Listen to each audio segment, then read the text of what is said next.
Very good morning to you. It's Jim from maverickstar Observatory.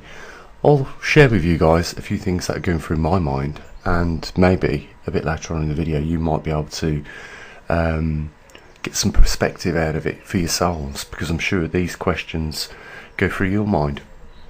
Just very briefly, big thank you to those few people that always, is very small numbers, but chip in nevertheless.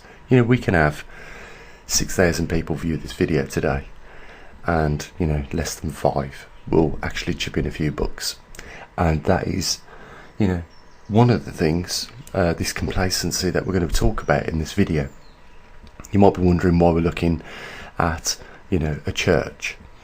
Well, what I was thinking to myself this morning is, how unjust is it that in just 1 week of views on this channel, or I don't even think it's a week, I think in just a couple of days views of you guys watching these videos that I put out, I have more of a congregation than 2 of my local churches combined in a year. Can you believe that?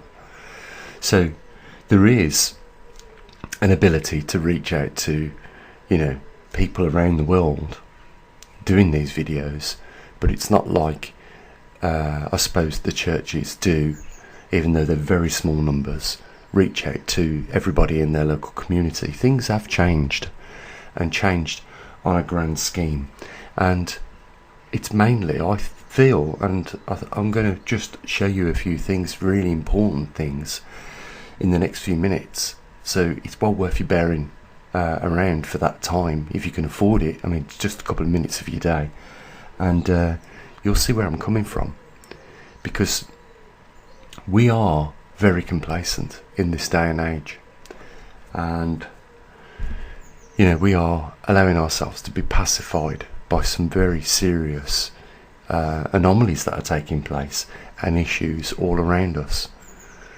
So I'm going to leave it till the end of the video before I mention the link, and I just wanted to make sure at this point that those people that do help, I totally appreciate that, and I'm absolutely sure that when those people help, that others do benefit.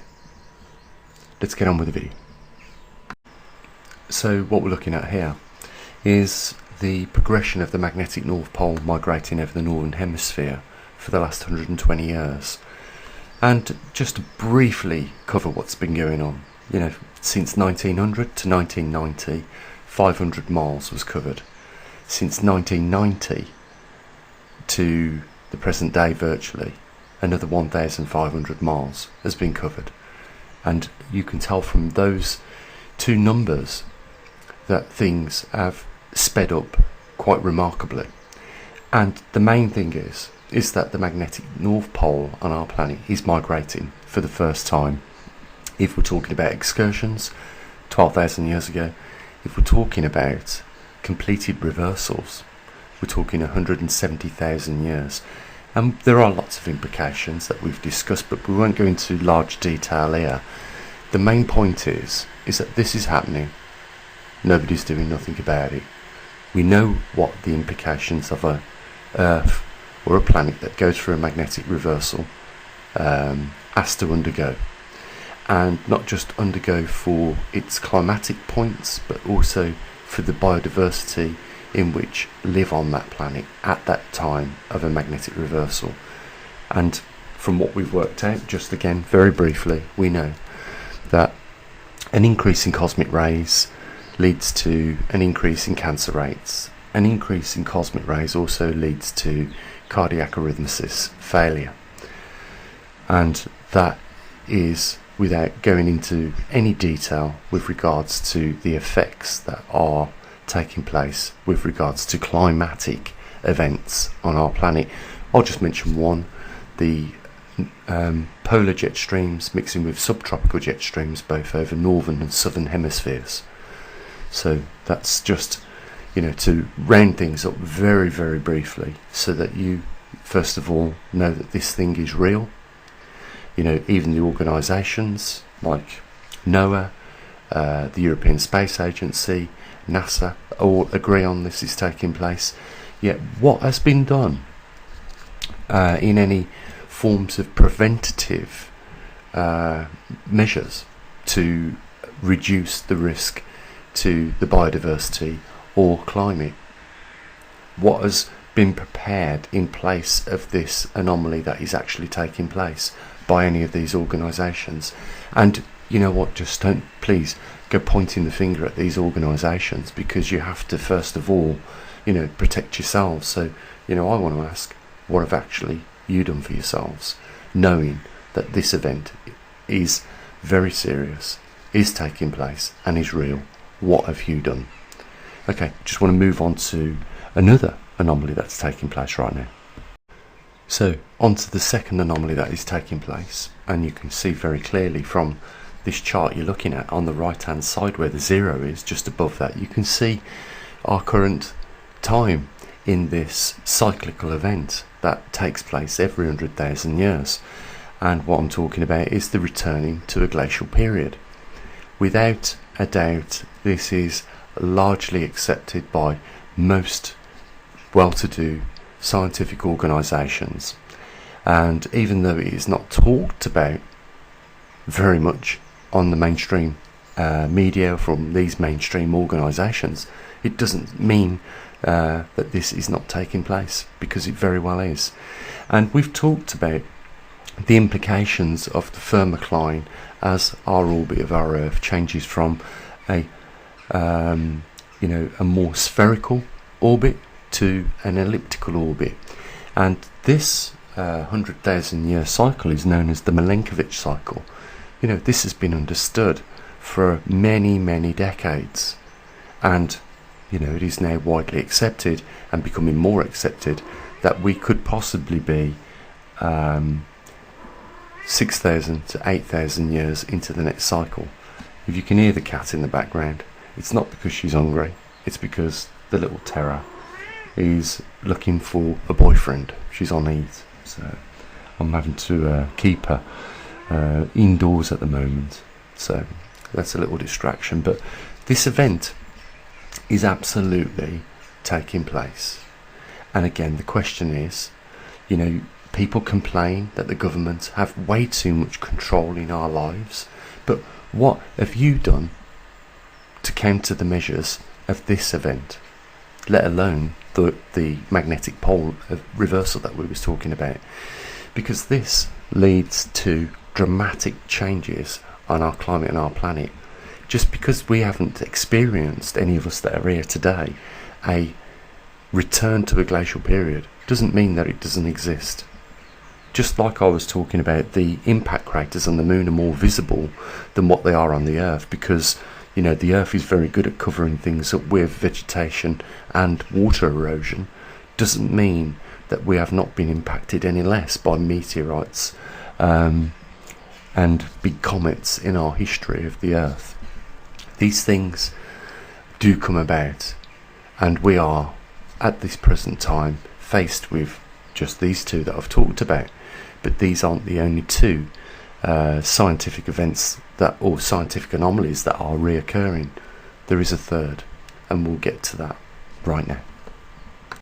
And last but not least, this is the third real serious anomaly that is taking place, and this is not taking place with our Earth, but does affect it. It's taking place with our Sun, and as you can see, not only have we had a rapid acceleration since 1990, which was the peak of solar cycle 22, we have also had a decline in solar activity, and this directly affects our heliosphere, which is like our Earth's magnetosphere, which is a defense against outer cosmic rays. And what happens during a grand solar minimum, or a progression of solar cycles that are depleting over a period of time, is that the heliosphere weakens, and this allows more cosmic radiation into our solar system. So that creates a compounding effect on our Earth's upper atmosphere. First of all, we have more than usual cosmic rays in our solar system, which can interact with our upper atmosphere, and then secondly, we have a weakened magnetosphere as a result of the magneto going through a magnetic reversal, or the the Earth's dynamo that creates the magnetic field, and or in this case the magnetosphere, and also the dipoles. So again, our government, I mean, look at the bottom of that chart. Halfway, NASA, MSFC is the department responsible for releasing this information, showing us the decay over the last 3 solar cycles.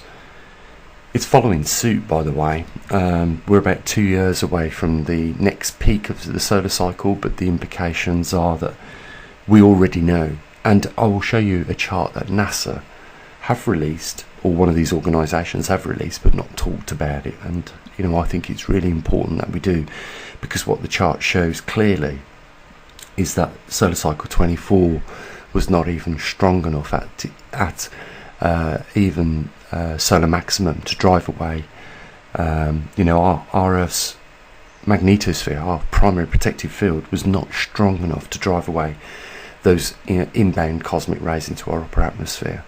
So let me dig out that chart just before I end it here, and you get an idea that all these things that we've just talked about, these 3 things, magnetic pole reversal, returning to glacial period, and a grand solar minimum, are very all real. They're happening, and yet not many people are doing things about it. And more serious than that, not many people know about it. Let's get this chart up. And here's the chart, and what you'll see is I've added some red lines. I've also added in red numbers the solar cycles. I've put the the vertical lines in on the chart directly solar cycle, so that you can see solar cycle 22 has a red line going down the page, 23, 24. But then I've also a little bit 3 charts down, I've underlined Moscow cosmic rays, and then you'll see some horizontal lines going across the solar cycles. Note that the 2 are above the solar maximum of 22 and 23, but the 1 over 24 is below. And if you just look at the cosmic rays during solar maximum, just as evidence, this is all I'm trying to get across here, the evidence is here. They're not talking about it, but this is the evidence. You can see that cosmic rays during solar maximum was not pushed away like the last or the previous 2 solar cycles, 23 and 22. And that's what they're not telling the people. And right now, with the 8 billion souls on our planet and a reduction in the magnetosphere that protects us from cosmic radiation, solar radiation,